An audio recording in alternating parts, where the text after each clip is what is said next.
Okay, I have a confession to make. I don't like the iPhone, MacBook, iMac, or even Apple as a company.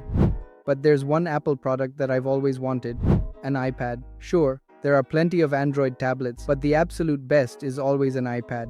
In fact, I love the iPad mini. It's compact and pocketable, but I never bought one. First, do I really need a tablet when I already have a laptop and a phone?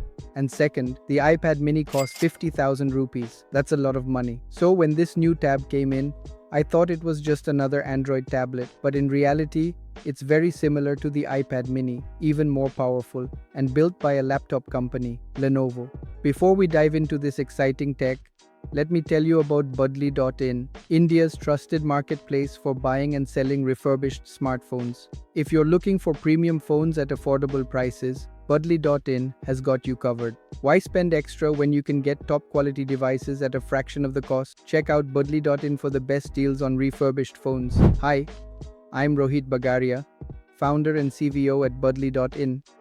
At Budli, we believe in making premium technology accessible and affordable for everyone. By choosing refurbished devices, you're not only saving money, but also contributing to a more sustainable future. Now let's get back to this power-packed tablet and see what it has to offer. So, this is the Legion Tab, designed specifically for gamers. It has two USB-C ports, a powerful chipset, and even a dedicated PC mode that gives you a full laptop-like experience. It's an 8.8-inch tablet that is super compact, so much so that it even fits in most jeans pockets. It has an all-metal build, feels premium, and weighs just around 350 grams. The display is a 2560 by 1600 resolution panel with a 140 Hz refresh rate, which is significantly better than the iPad's 60 Hz. What's great is that everything actually runs at 144 Hz, from the app drawer to Chrome, YouTube, and even games. However, because of the 16:10 aspect ratio, when you open apps like YouTube, Prime Video, or Netflix, there are black bars unless you zoom in, which means slight cropping of the content. The speakers on this tablet are something else. I was watching The Boys on Prime Video, and the audio separation was insane.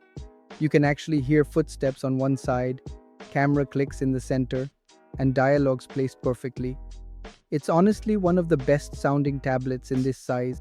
There's also a background sound feature where you can play ocean or rain sounds while meditating.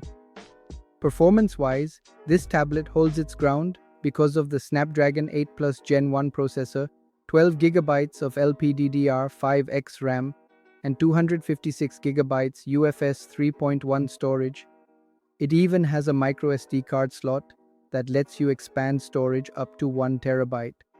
While the benchmark scores aren't the craziest compared to the latest Android flagships, the performance remains stable over long gaming sessions. I played Genshin Impact, and it pushed 60 FPS easily. There are different performance modes, including a beast mode that actually increases CPU and GPU clock speeds for maximum FPS. In my daily gaming, Genshin maintained 59 to 60 FPS without breaking a sweat. I also played Devil May Cry, which managed to run at 144 frames per second, and the gameplay was smooth. That being said, the number of games optimized for Android tablets is still limited, so I installed an emulator to play old retro PC games like NFS Most Wanted. The experience was great, though controller support was missing, but thankfully, the tablet has two USB-C ports, so you can connect an external controller. Speaking of USB-C ports, both of them support charging, but one of them is a USB 3.1 Gen 2 port, meaning you can connect an HDMI cable and cast your tablet screen to a bigger display. This is a really thoughtful addition for gamers and content consumers. Lenovo has also added a vapor cooling chamber, which they call the cold front vapor cooling system, to ensure the tablet doesn't overheat during heavy usage. Now let's talk about the software, which is a bit of a mixed bag. The tablet runs on Android 14, but Lenovo only promises 1 year of software updates, which is disappointing. Also, the UI feels slightly outdated. The volume slider and quick settings menu could use a refresh. It took me a while to figure out that the 3 dots in the UI actually let you enter split screen mode. That being said, the software does offer some solid productivity features. There's a PC mode that transforms the tablet into a full-fledged laptop-like OS. You can connect a mouse and keyboard, use a proper cursor, and open scalable windows, making it a real productivity powerhouse. Lenovo's Freestyle app lets you use the tablet as a secondary display for any laptop, and with Smart Connect, you can wirelessly cast the screen to a TV or monitor that supports Miracast.